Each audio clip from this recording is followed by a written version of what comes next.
In this video, I am going to share with you 3 steps to resist mind control because I don't want you to be manipulated and taken advantage of by other people. And I know that it is really important for you to have the ability to stand up for yourself and not let anyone walk over you.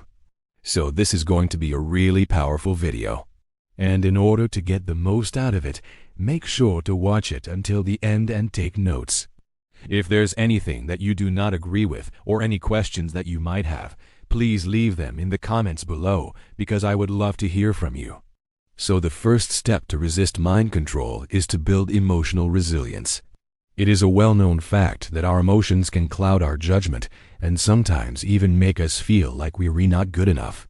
But having emotional resilience means that you are able to process your emotions in a healthy way without letting them overcome you completely. When you're emotionally resilient, you can acknowledge your feelings, understand their root cause, but also not let them dictate your actions. You have the ability to self-soothe when you feel upset and can use positive self-talk to challenge negative thoughts. This is extremely important when resisting mind control because when someone is trying to manipulate you, they are preying on your vulnerabilities and trying to take advantage of your emotional state. For example, if you're feeling stressed or anxious, they may try to make you feel worse so that you'll be more likely to do what they want. But if you have emotional resilience, you won't be as susceptible to their tactics because you have the ability to stay calm and level-headed even when things are tough. It's like having a shield that protects you from outside forces trying to influence your behavior. Now here are some practical tips that you can use to build your emotional resilience. 1. Practice mindfulness. By practicing mindfulness, you're essentially training your brain to be more aware of the present moment without judgment. You're learning to observe your thoughts and feelings as they arise, fully experiencing them but not getting carried away by them. This practice helps you build a strong foundation for emotional resilience because it teaches you to step back from your immediate reactions and choose how you want to respond. 2. Develop a growth mindset. A growth mindset is the belief that your abilities and intelligence can be developed through hard work and learning. On the other hand, a fixed mindset is the belief that your abilities are innate and unchangeable. People with a fixed mindset tend to give up easily when faced with challenges, while those with a growth mindset see challenges as opportunities to learn and grow. To develop a growth mindset, you need to start by being aware of your own beliefs about intelligence and abilities. Once you become aware of these beliefs, you can start to challenge them and replace them with more growth-oriented thoughts. For example, instead of saying, "I'm not good at math," say, "I'm not good at math yet." This small change in wording can make a big difference in how you approach challenges.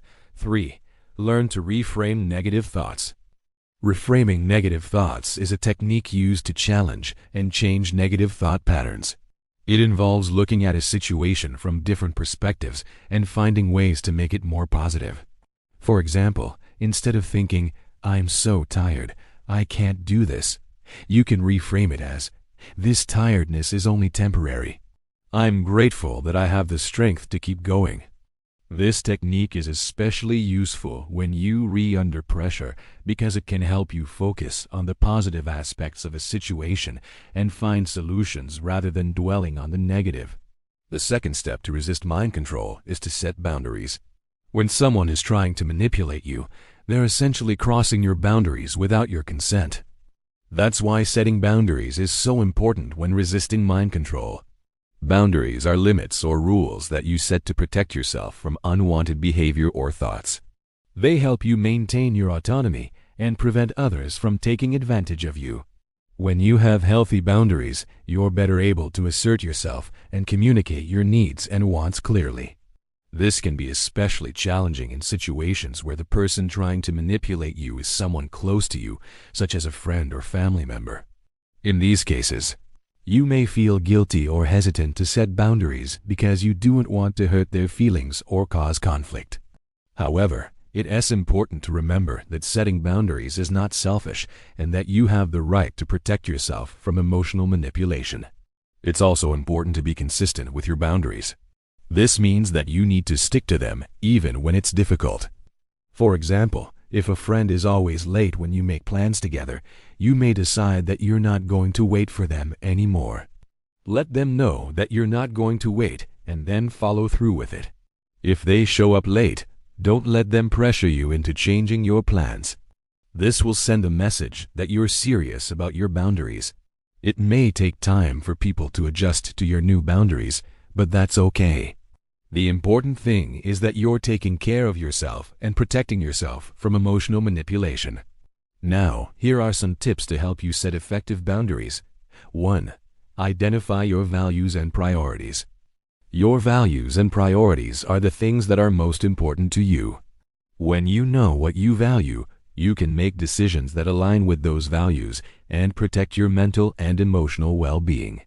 For example, if family is one of your top priorities, you can set boundaries around how much time you spend with them and the types of conversations you have with them. 2. Learn to say no. Saying no is an important part of setting boundaries. It's not always easy, but it's important to practice. You can start by saying no to small things and gradually work your way up to bigger things.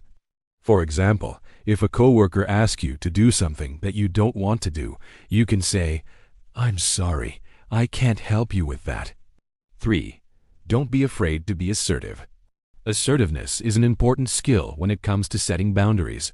It means standing up for yourself and communicating your needs and wants clearly and respectfully.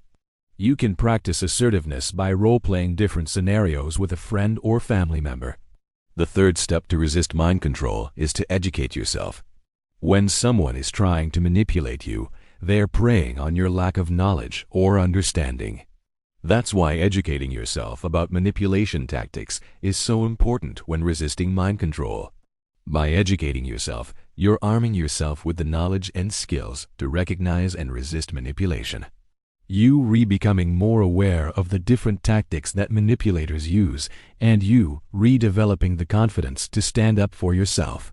When you know how manipulation works, you can spot the signs when it's happening and take steps to protect yourself. You'll also be more aware of your own triggers and vulnerabilities and be better equipped to handle them. Educating yourself about mind control and manipulation tactics is an ongoing process. It requires a willingness to learn and grow and a commitment to taking action, but the payoff is worth it. You'll be better equipped to handle difficult situations and relationships and better able to protect yourself from those who would seek to take advantage of you. Here are some tips to help you educate yourself. 1. Read books and articles about mind control and manipulation. There are many resources available that can teach you about the different tactics that manipulators use. Look for books and articles that are written by experts in the field and that are well-researched and evidence-based.